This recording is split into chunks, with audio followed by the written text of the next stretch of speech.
నా పేరు గాలినాయుడు కోల్పత్తి, retired Hindi master Tuni, హరిత వికాస్ ఫౌండేషన్ తుని.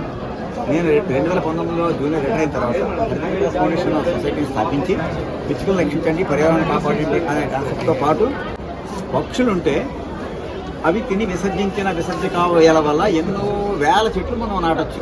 వేసవిలో ఆహారం సమయంలో పిచ్చుకలకి ఆహారం వేయాలి. పిచ్చుకలతో పాటు మైనాలు, రామచిలుకలు, గొడుకలు ఇవన్నీ తింటాయి.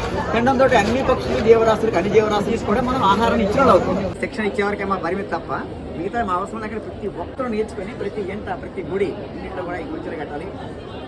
పిచ్చుకలు రక్షించండి, పర్యావరణాన్ని కాపాడండి, జీవ వైద్యం పెంపొందించండి. ఇంత కష్టపడి ఇంత డెడికేట్ చేశారు.